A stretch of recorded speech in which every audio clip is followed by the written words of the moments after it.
¿Pueden ver mi pantalla? Sí, señor. Sí, Bueno, señor. Buenos días, Roland. buenos días a todos. Bienvenidos a esta reunión. El tema de la reunión Estamos es... viendo perfectamente. Perfecto. El tema de la reunión es el uso de la inteligencia artificial en proyectos de ingeniería. Entonces, aquí en esta pantalla podemos ver algunos de los elementos que se utilizan en un Digital Twin. El Digital Twin es la herramienta tecnológica tal vez más completa que tenemos en este momento. Fue un tema que comencé a desarrollar en el año 1981, o sea, hace ya 43 años. Y hace unos 20 años se le comenzó a dar el nombre de Digital Twin. En aquella época, en el año 1981, el nombre que yo le di fue Virtual Instruments, o sea, instrumentos virtuales. Más adelante le explico en qué consiste estos instrumentos virtuales. Entonces, un Digital Twin es un conjunto de herramientas que normalmente están todas en la nube y que incluyen desde los ERP más utilizados en cualquier industria mediana, pequeña o grande, como son el SAP y el Oracle, CRM como el Salesforce y el Dynamics, y para la parte de diseños de edificios y demás centros comerciales y algo parecido, que incluya arquitectura, mecánica, electricidad, plomería, sistema contra incendio, HVAC, o sea, Heating, Ventilation and Air Conditioning, o sea, calefacción, ventilación y aire acondicionado. La herramienta que hemos venido utilizando es el Revit. Y por supuesto, todas las normas BIM, que son el Building Information Modeling, que ya son de uso obligatorio en la mayoría de los países del mundo, incluyendo Latinoamérica. Para la parte civil de los proyectos, todo lo que tiene que ver con vialidad, levantamientos topográficos, movimiento de tierra, vías de acceso y toda la parte civil de los proyectos, hemos venido utilizando el AutoCAD Civil 3D. Para el diseño de refinerías petroquímicas, siderúrgicas, hidroeléctricas y demás plantas industriales, la herramienta que más hemos utilizado es el AutoCAD Plan 3D, porque tiene muchas ventajas sobre las otras aplicaciones disponibles. Entre esas ventajas son ya inteligencia artificial incorporada, que nos permite detectar errores, por ejemplo, cuando el flujo de un sistema de bombeo está invertido, por ejemplo, que no sale del tanque hacia la succión de la bomba, sino que el flujo está invertido. Eso lo detecta inmediatamente el AutoCAD Plan 3D. Cuando las especificaciones de las tuberías y accesorios no corresponden con la norma establecida para el proyecto, eso también lo detecta el AutoCAD Plan 3D. Para el cálculo de aplicaciones de ingeniería, comencé a desarrollar en el año 1981 un paquete que se llama ENGIE, que contiene todos los cálculos de ingeniería que han sido requeridos en los proyectos en que he participado desde el año 1981 en diferentes países. Entonces, más adelante vamos a ver en detalle esta aplicación ENGIE para cálculos de ingeniería. junto con la aplicación Engie, también he desarrollado una aplicación que la he llamado DPE, que es la que establece el vínculo dinámico entre todas las fases de un proyecto. ¿Cuáles son las fases de un proyecto? Desde el estudio de factibilidad, comenzando con la factibilidad tecnológica, la factibilidad ambiental, la factibilidad geopolítica, la factibilidad económica y todas las demás, los demás estudios de factibilidad con que hay que comenzar un proyecto. Después viene la fase de ingeniería conceptual, ingeniería básica, ingeniería de detalles, y después viene ya lo que es el inicio de construcción del proyecto con el cual estemos trabajando. Entonces, todo este vínculo dinámico a las diferentes fases de un proyecto es algo muy importante porque si no se establece ese vínculo dinámico en tiempo real, los costos del proyecto van a ser mayores, la fecha de entrega del proyecto va a ser mayor y lo más grave es que puede haber accidentes con pérdidas de vidas humanas, con pérdidas de equipos, materiales, etc. También he desarrollado una aplicación que la he llamado Cobra, control de obra, que es para análisis de precios unitarios.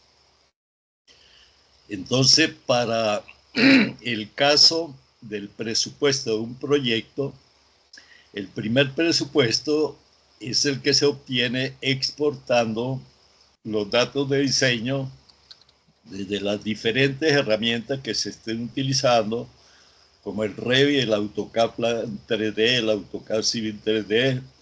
En la parte mecánica puede ser el Solid Edge, el Inventor, el SolidWorks, el CATIA, etc. Disculpe.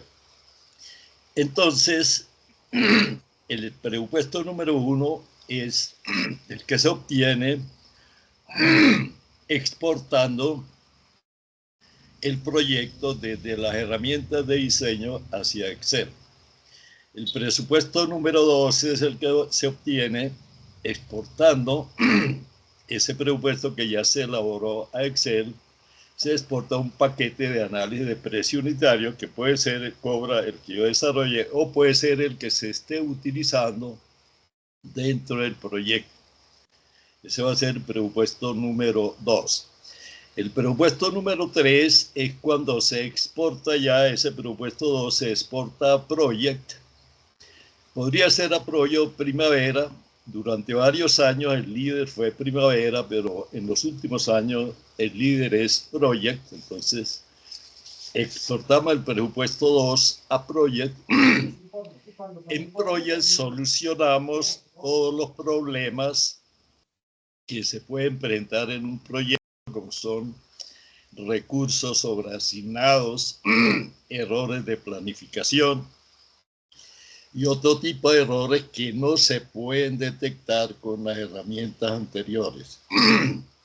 Después de solucionar todos estos problemas, se obtiene el presupuesto 3, que es con el cual se va a licitar el proyecto, ¿no? Que puede ser un proyecto local, nacional, internacional, multinacional. Bueno, entonces aquí se muestran algunas de las herramientas que se utilizan en el Digital Twin o el gemelo digital del proyecto. Y ese proyecto puede ser una refinería, una petroquímica, puede ser una Smart City, o sea, una ciudad completa o un país completo. Bueno, hasta ahí, ¿alguien tiene alguna pregunta, algún comentario sobre lo que les he presentado aquí hasta ahora?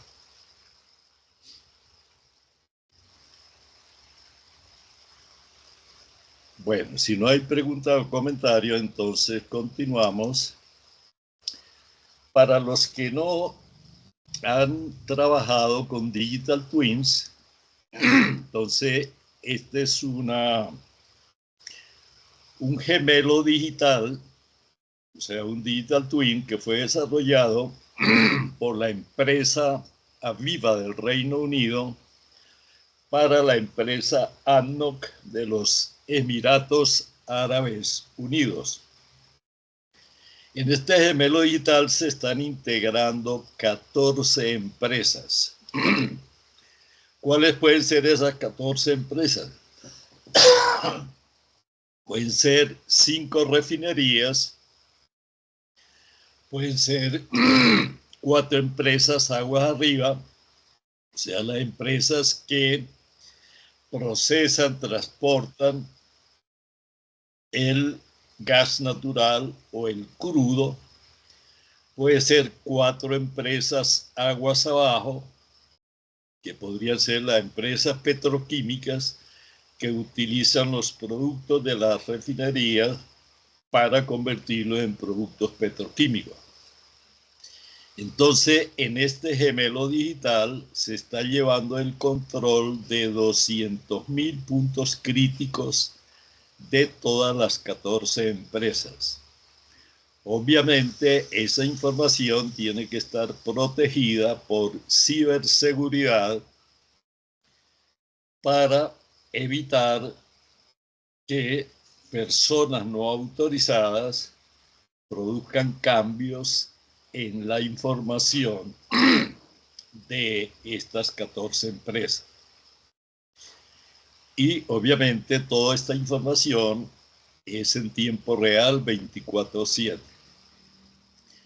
Esta sala de control es una sala de control panorámica de 360 grados, de tal manera que en cada sección de la sala de control pues hay escritorios, hay grupos de computadoras donde se está viendo parte de toda la información del gemelo digital. Y aquí tenemos el gemelo digital de una Smart City. Esto fue presentado en el BIM Forum de Argentina por la empresa Bentley, que se muestra en el gemelo digital de una ciudad inteligente. Se muestran calles, autopistas, avenidas, se presentan ferrocarriles, puertos, plataformas costa afuera, centrales nucleares para generación eléctrica y todos los demás sistemas de generación eléctrica como hidroeléctricas, termoeléctricas, plantas eólicas, etc. Entonces, esto es un gemelo digital de lo que se ha venido llamando hace ya desde en el año 2012 que participé en una conferencia de Autodesk University. Ya el tema de las ciudades inteligentes estaba muy en uso y en ese momento la ciudad inteligente número 1 del mundo era Vancouver, del Canadá. En este momento creo que es Singapur, después le sigue Copenhague en Dinamarca. Hay un ranking de las ciudades inteligentes más importantes del mundo que ustedes lo pueden conseguir en Google o en ChatGPT, cualquiera de estas. Bueno, entonces ya entrando en el tema de cálculo de ingeniería, que es la aplicación que comencé a desarrollar en el año 1981 y que se ha venido actualizando a medida que los clientes lo solicitan.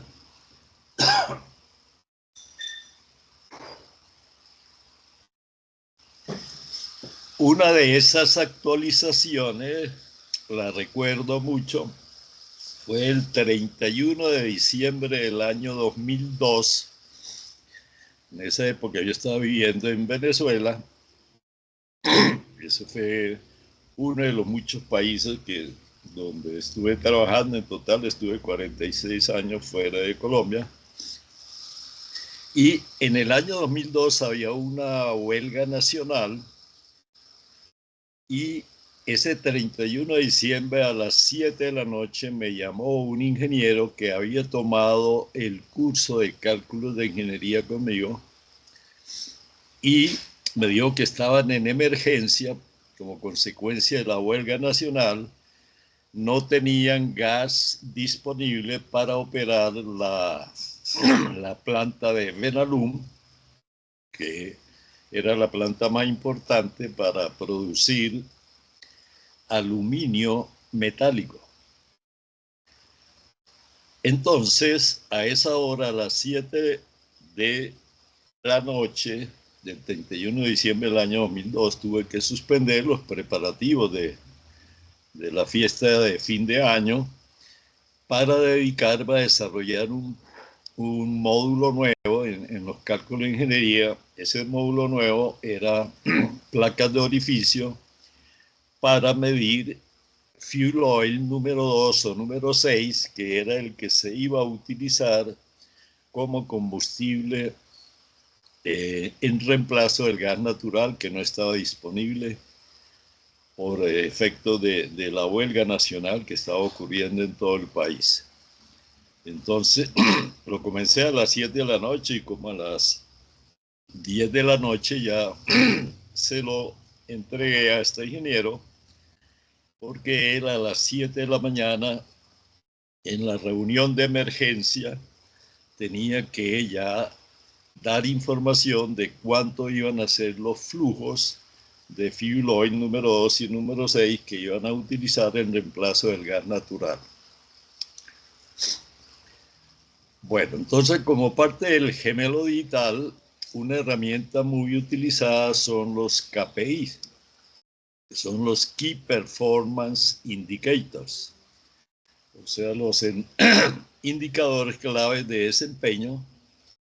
Y en este gemelo digital, que puede ser para una ciudad, para un país o para una empresa, todos los integrantes del equipo pues van a tener su medición de sus KPIs, desde el presidente de la República, presidente de las empresas, los ministros, los gobernadores, los alcaldes, senadores, los gerentes que formen parte del equipo, los ingenieros, etcétera.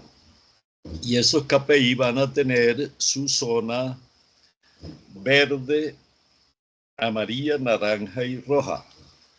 Los valores de esos KPI pues van a estar protegidos por ciberseguridad también para que no puedan ser alterados y van a estar disponibles para todas las personas que conformen el equipo. El equipo puede ser una empresa, puede ser una ciudad o un país completo.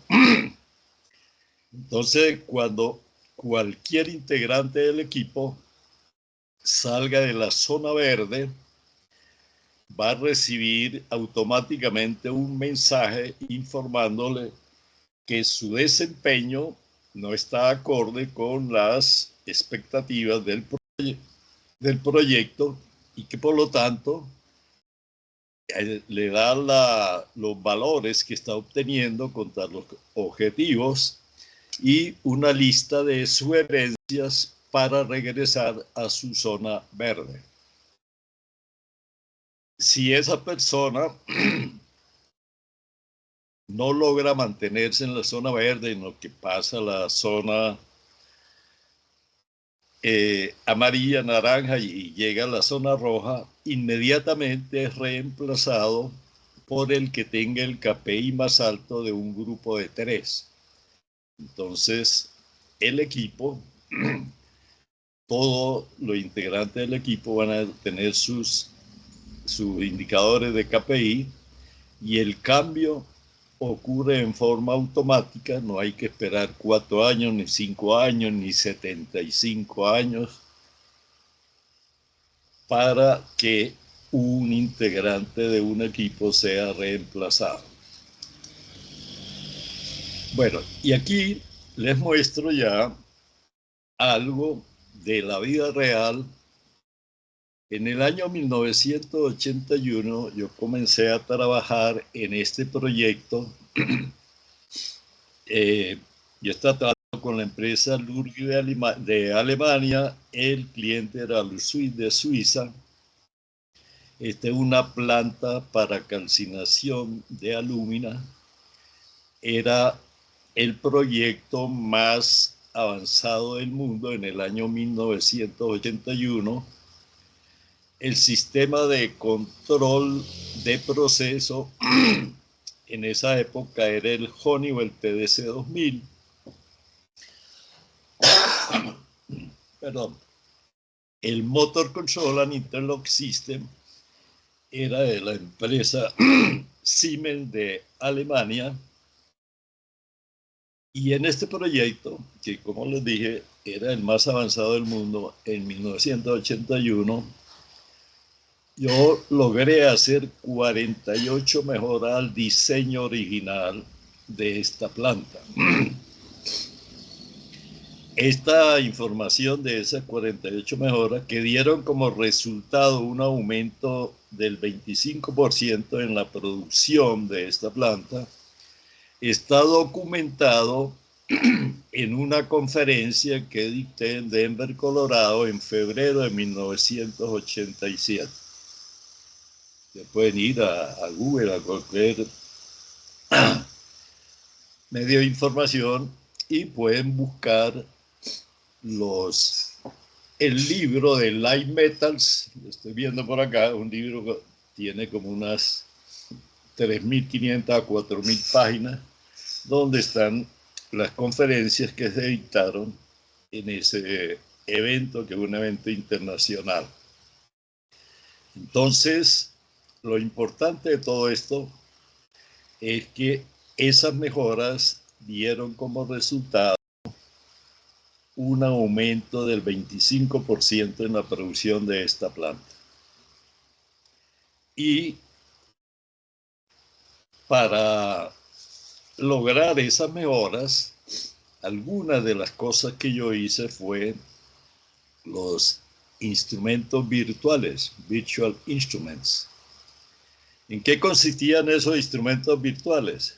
En un balance de masa y energía de toda la planta. Entonces, lo primero era detectar cuáles eran los parámetros críticos de esa planta. Uno de esos parámetros críticos era el porcentaje de oxígeno en el precipitador electrostático, que se muestra aquí en esta figura. En este precipitador, la alúmina, que ya estaba sufriendo uno de los últimos pasos para salir ya como producto final por el enfriador, entonces se recuperaba la alúmina en polvo contenida en los gases de combustión de la planta mediante un sistema de precipitación electrostática. Entonces aquí era muy importante que el porcentaje de oxígeno fuese 1% máximo. Porque si el porcentaje de oxígeno era mayor a 1%, entonces ¿qué significaba? Que la combustión no había sido completa en el calcinador y que podían llegar gases, combustible. El combustible normal de esta planta era gas natural. Entonces, si la combustión no era completa, aquí podría llegar gas natural y se producía una explosión, porque aquí había alto voltaje y amperaje, y esa explosión era el accidente más grave que puede presentarse en una planta de calcinación, porque destruye muchos equipos y lo más grave es que puede haber pérdidas de vidas humanas como consecuencia de esa explosión. Entonces, ese fue el parámetro más importante que comencé yo a medir mediante un balance de masa y energía en tiempo real 24/7. Entonces tenía la lectura del instrumento de campo y tenía la lectura del oxígeno calculado por el balance de masa y energía. Cuando las curvas de los dos valores del oxígeno eran paralelas, significaba que todo en el proceso estaba normal. En el momento en que hubiese una intersección de las curvas, la curva del oxígeno real medida por el instrumento y la curva del oxígeno teórico calculado por un balance de masa y energía, si esas curvas interceptaban, aunque no hubiese sonado ninguna alarma del sistema de control de proceso, el hecho de que las curvas interceptaran ya era una indicación de que algo anormal estaba ocurriendo y por lo tanto había que tomar medidas de emergencia para evitar que pudiese haber un accidente acá. Entonces, ese era uno de los instrumentos virtuales que desarrollé en el año 1981 y que se siguió utilizando todos los años. Esta conferencia fue en el año 1987, o sea que ya tenía yo 6 años trabajando en este proyecto. Y aquí hay un diagrama que muestra en qué consistía una de las 48 mejoras. En este caso era el control de la temperatura del calcinador. En mi primer día de trabajo, a las 4 horas de estar yo en mi primer día de trabajo en este proyecto, analizando los diagramas de instrumentación y control y leyendo los libros de descripción del proceso, entonces descubrí que el control de la temperatura del calcinador se hacía variando la velocidad del tornillo alimentador de hidrato al calcinador. Ese hidrato sólido era transportado por un elevador neumático. El gas de transporte era aire. Y todos los que hayan trabajado con elevadores neumáticos saben que hay una relación gas-sólido que es crítica.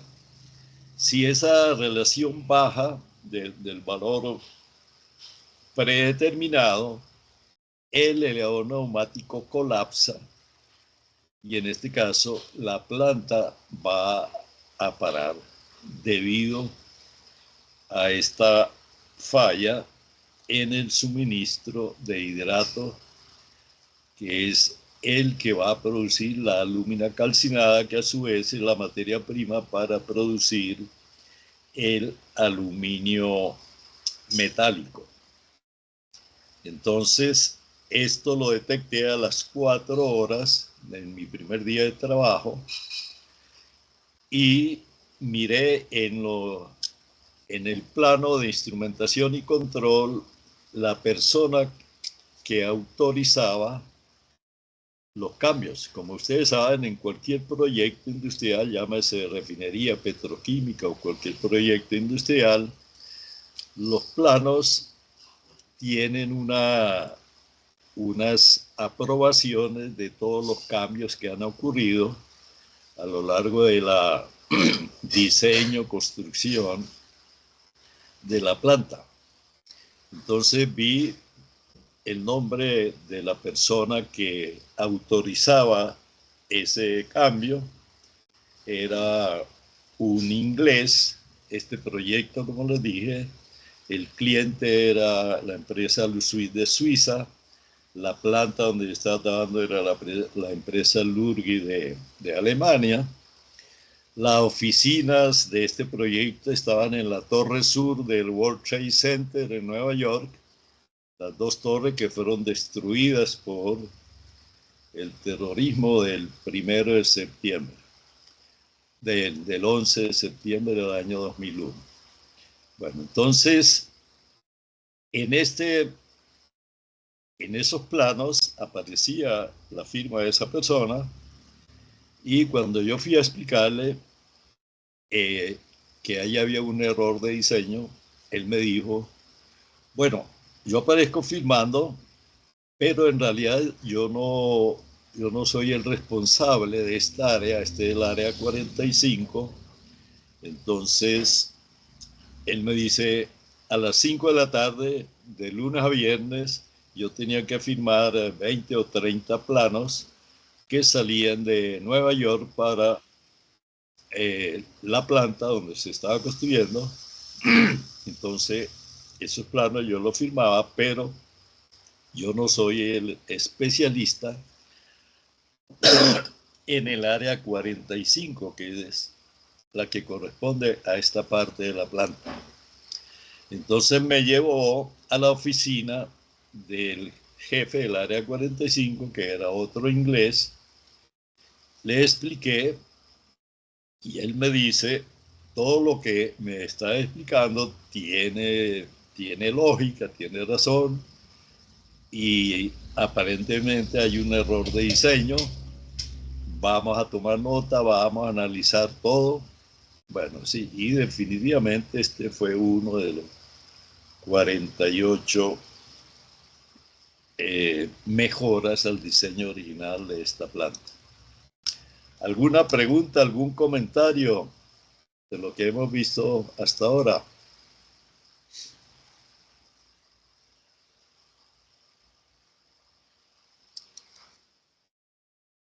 Bueno, entonces, si no tienen preguntas o comentarios, este es el menú de la aplicación Engie, que son cálculos de ingeniería. Como ustedes saben, los cálculos de ingeniería normalmente son realizados por empresas cuyo servicio es hacer cálculos de ingeniería a los clientes que los solicitan. Y esas empresas normalmente no entregan el software, sino que ellos prestan el servicio de hacer los cálculos correspondientes. En este caso yo les hago los cálculos, y si el cliente está interesado en utilizarlo para entrenar a todo su personal, pues también está disponible.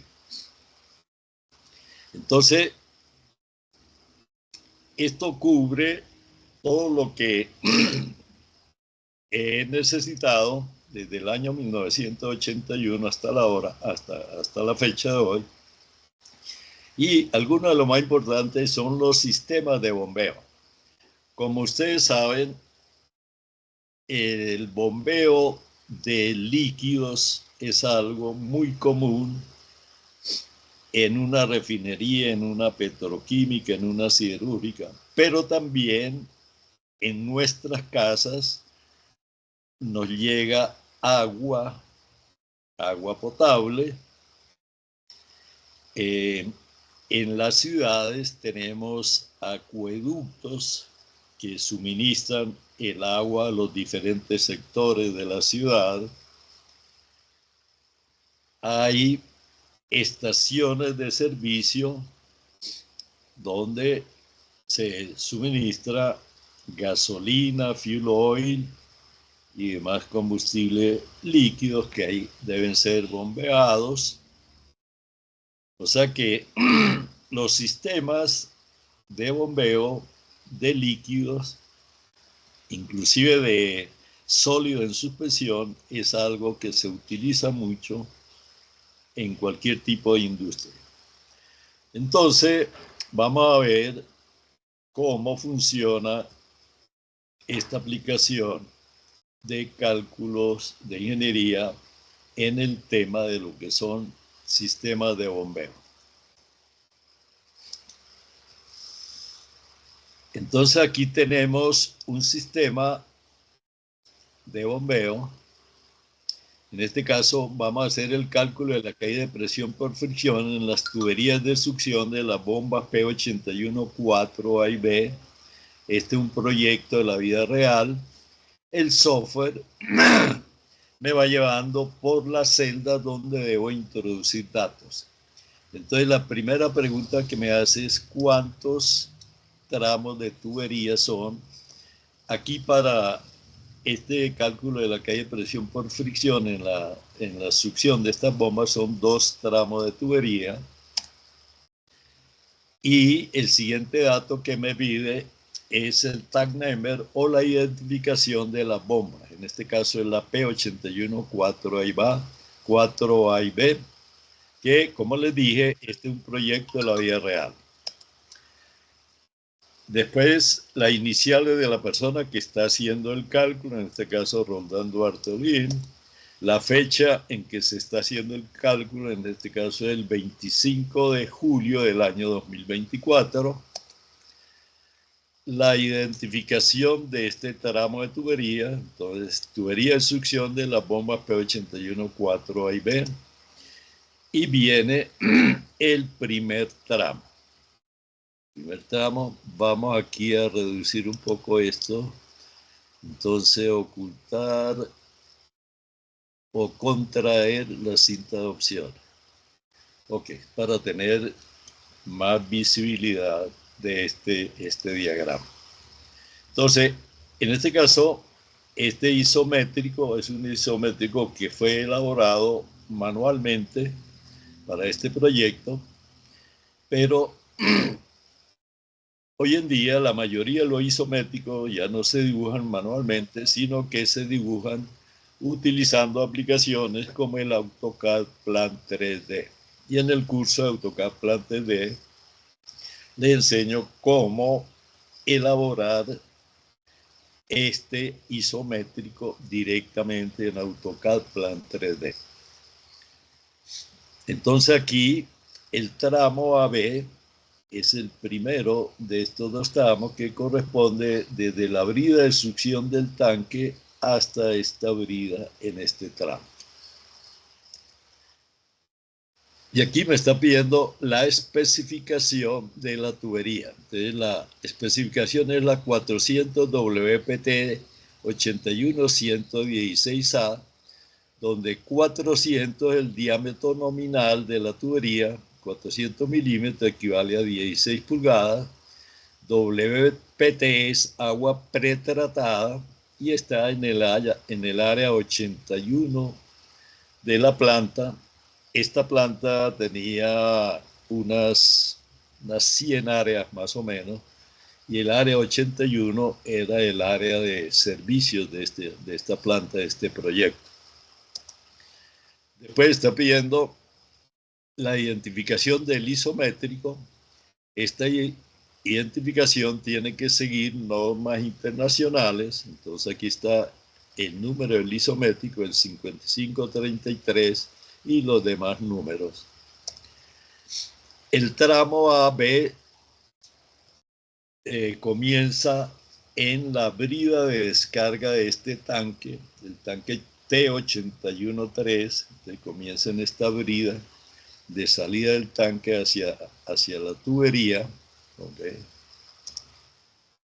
Y ese primer tramo de tubería termina en este otro tramo que es la 300 WPT 81118A. Entonces, ese es el primer tramo, donde comienza y donde termina. El fluido es agua pretratada, pero como les dije, puede ser cualquier fluido en un proyecto. desde agua, puede ser ácido sulfúrico, ácido clorhídrico, puede ser crudo en una refinería,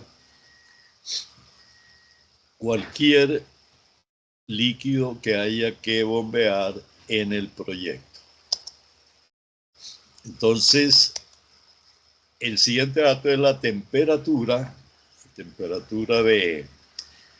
del agua que está siendo bombeada. Entonces, esa es una temperatura promedia del día. Entonces, dependiendo del país, dependiendo si en ese país hay estaciones y tal, entonces se va a tener esa temperatura.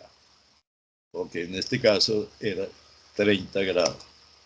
Y aquí vienen 4 factores: factor de incrustación, factor de rugosidad, factor de tubería y factor de accesorio. Estos 4 factores son determinados empíricamente por la gerencia de ingeniería de la planta o de la empresa que esté desarrollando el proyecto. Entonces, para cada líquido que se esté bombeando dentro del proyecto o dentro del proceso, están estos factores de incrustación, de rugosidad, de tubería y de accesorio. Para el caso de agua pretratada son los valores que aparecen acá. Y aquí la viscosidad del agua a 30 grados centígrados es un centistoque. El flujo en este caso son 810 metros cúbicos por hora. Ese es un valor que se obtiene por un balance de masa y energía de todo el proyecto.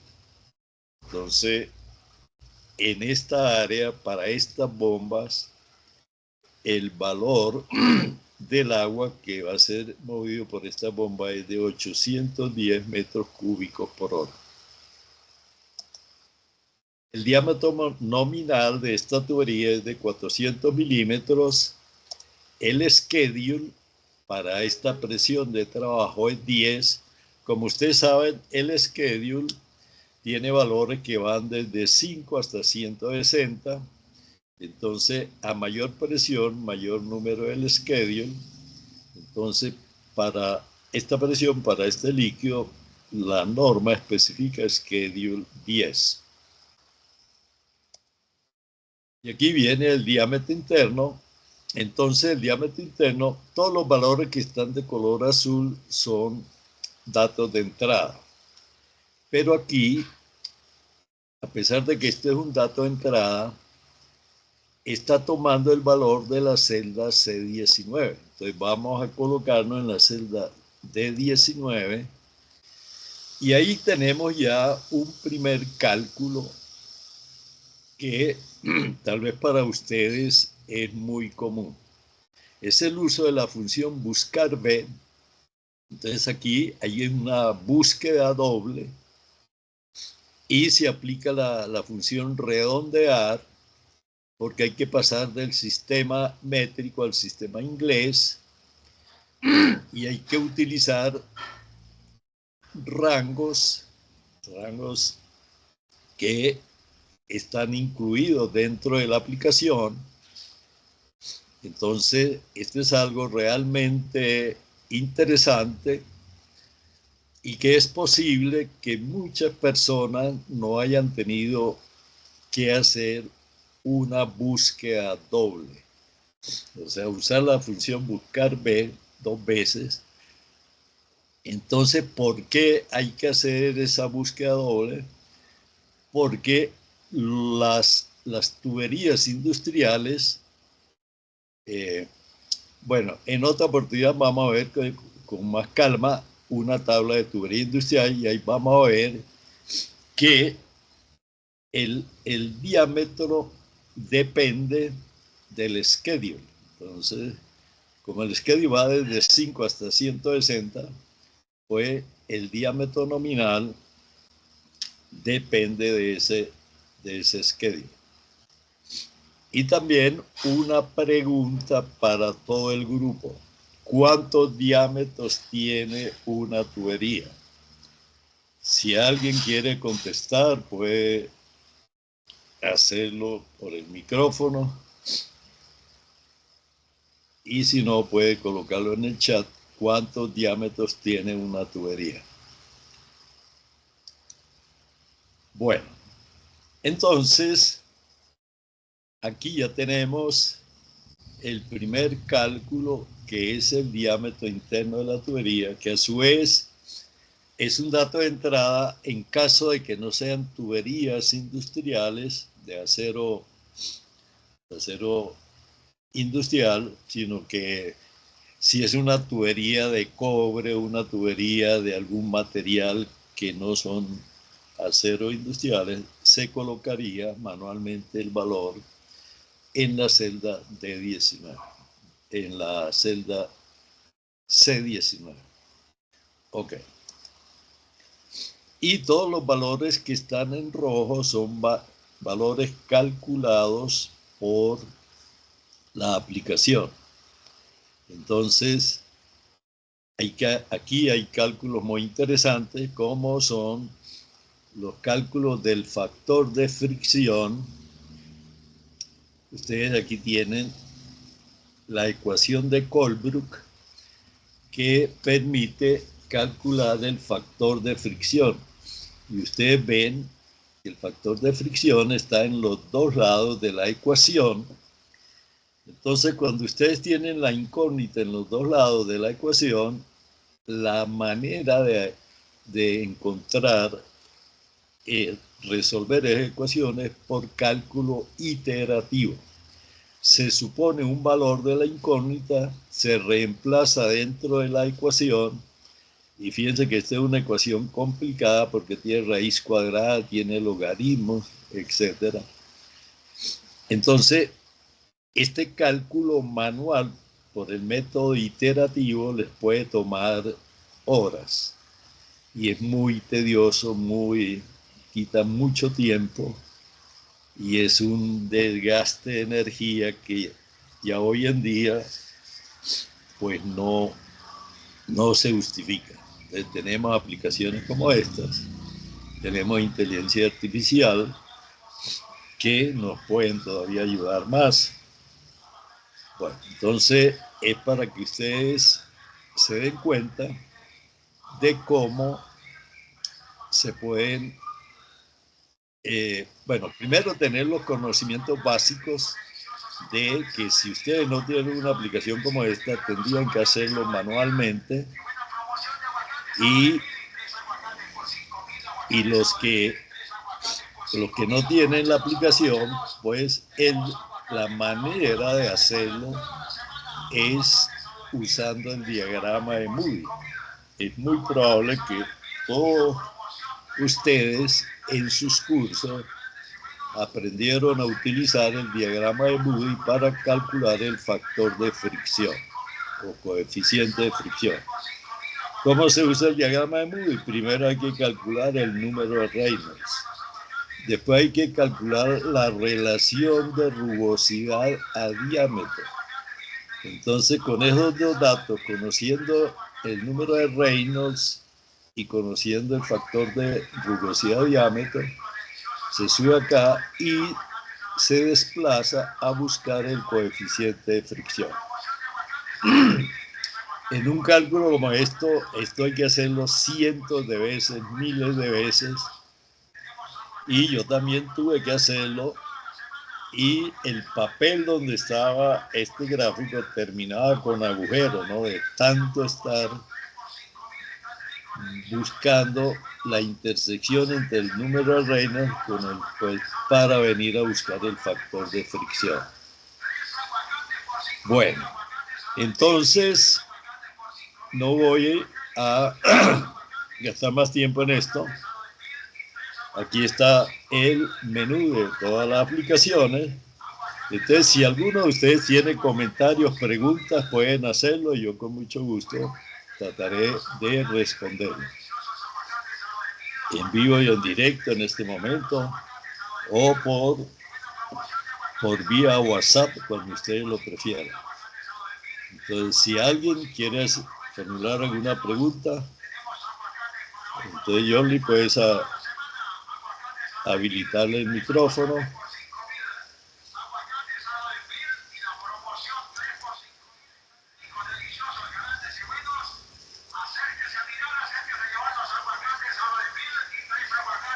Nadie tiene pregunta o comentario. Buenos días, ingeniero. Aquí en el chat, pues, no hay preguntas, solamente un comentario donde mencionan que las tuberías tienen 3 diámetros, diámetro nominal, exterior, interior. Bueno, entonces si no hay preguntas, vamos a dar por terminada la reunión y están invitados para las próximas reuniones y estamos también abiertos a que nos hagan sus preguntas o comentarios cuando ustedes lo crean conveniente hacerlo. Entonces, muchas gracias por su atención y lo esperamos en la próxima reunión.